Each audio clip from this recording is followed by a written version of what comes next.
Well, we've gotten off to a good start, and this series is always a good measuring stick to see where we're at just before starting conference play. But Florida's a great program. It's a type of program that you have to beat to get to where you want to be. So we're looking forward to it and see how it turns out this weekend.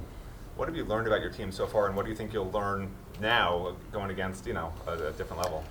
I mean, it's a team that again, I knew they got along. It's a very close-knit team. You can see it in the dugout. You can see it. We haven't been down much, but when we have, it's a team that doesn't panic. We have had opportunities to empty the benches, and you see the way the guys root for their teammates when they get a chance to play. It's a great atmosphere right now. So, again, as far as this weekend, we'll see where we're at. They are where we want to be. So, we'll see what happens after the next 3 games. Yeah, you talked about the close-knit and how you're hoping it will translate to the field, but is that something you can't really tell until you actually see it? Yeah, you can't tell. I mean, you try to bring in the right character guys. We feel like we did a good job this summer. We felt good about it, but you're never really sure until they're here on campus. And look, there's going to be some downtimes during the season. That's when the true character really shows. So we'll have a better idea. We feel good about everything right now, but when those tough times come about, we'll know more. And the lineup depth, just what have you liked seeing? I mean, it seems like just about everybody picked up on Stronger to start the season, just to see 1 through 9 the guys have been. Yeah, I think we've had 5 or 6 guys that have had a perfect game, whether it's 3 for 3 or 4 for 4 already in the lineup. So, I think we're 7 deep right now. A couple of guys that aren't swinging the bat great, but they're young or first time going through this, and we feel pretty good they're going to get it going. So it's a balanced lineup. It's pretty much left, right, left all the way through, which is something I like. It just it doesn't allow the pitcher to get comfortable with the secondary stuff. So, and also when you're planning with the bullpen, you can't just bring in one tough lefty for 2 or 3 guys, or 3 out of 4 hitters being left-handed. So it's just a good balanced lineup right now. Cuvée hasn't really hit his stride, and it's crazy to say for a guy hitting 320, But is there anything in particular that maybe hasn't clicked that maybe he's starting to click? I think he's starting to lay off some bad pitches. I think early on, the first couple games, he's swung at pitches that nobody can get to. So he's shown a little more plate discipline, pitch recognition, and things like that. So, but he's definitely hitting the ball harder. We played a few games where the elements weren't conducive to good hitting and driving the ball. So he's got 1 home run, but he could easily have 3 at this point. With Bobby, just seeing the power to all fields, he hit the homer to left on Sunday, hit the homer to right yesterday. Just to see him being able to use all fields with power. Yeah, he's a balanced veteran hitter. He's hit over 300 for the last couple of years in the Big Ten, and he's a guy that we knew he uses the whole field. He's a perfect guy to have in the middle of the lineup. He's tough to pitch to. I don't foresee him hitting 20 home runs or anything, but he's got enough power to be dangerous where you got to make good pitches to him. Can you talk about Jake a little bit? I mean, he's at 440. I don't know if you didn't expect that when you take any kid, but I mean, he's having a heck of a start to the year.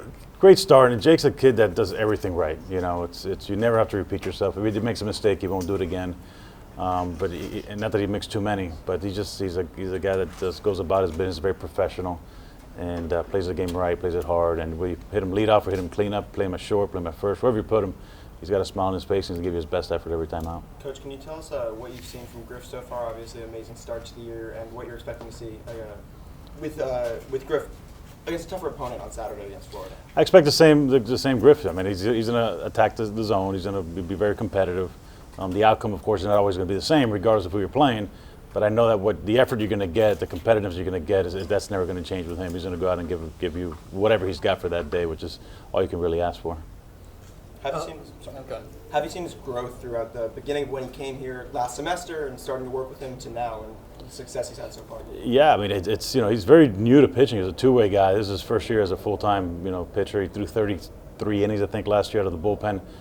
So that's one of my concerns personally. He likes to throw a lot and every day, and I don't think he's never thrown anywhere near 100 innings. So it's something that Laz, myself, and Griff have to sit down and really talk things through, because he likes to go out on long toss right the day after a start, and it's a little scary when we expect out of him this year anyway. So I'm sure we'll make some adjustments, but again, for Saturday night we're going to get the same Griff. Maybe not the same outcome, we can't control that, but you're going to get the same Griff we've got the first 2 weeks. Your guys' work on the base path, I think you're 16 for 16 on stolen bases, had a couple double steals last night. Just what have you liked about seeing the guys' approach out there? I think the aggressiveness, and the success rate. You could be guys that are actually good base runners. You don't have to be fast to be a good base runner. So a guy like Derek Williams is probably our best base runner, to be honest with you. Not our fastest guy, but that stolen base yesterday, he realized that the third baseman was taking the bunt away when Doran was at the plate, and there was no way he can get to third base. So he just walked to third base there, and then Peralta, a freshman behind him, did a great job of following him and getting a good enough jump and stealing second base. So it's something you always want to be aggressive, but you want to have a good success rate as well. So right now we're base running is on point. You guys talk a little bit about what you see in top 10 Florida and the challenge they possess for you guys. They're balanced, they're athletic, they got power, they got good pitching, they got starting pitching, good relief pitching, good defense, so they're ranked where they are for a reason, so they're very talented and very good and well coached, and it's a tough place to play, so it's a great challenge. To me, it's a great opportunity to show the country what we're all about. Coach, you guys are going to be seeing Blake Sear for the first time on the opposite side of the field. How's the team? Are you guys excited to see him? I think that's going to be a more common, situation in college sports with the amount of transferring. So we're going to Gainesville to play the Gators. He happens to be in that lineup, but we're going to see a lot of former players of ours. We're going to see Jimenez later on when we play UCF, and who knows what happens in regionals if we play Alabama or whoever else. We got players all over the country. So as does everybody else. So it's just it's going to be a common theme when it comes to college sports. Anything else? Great, thank you, JD.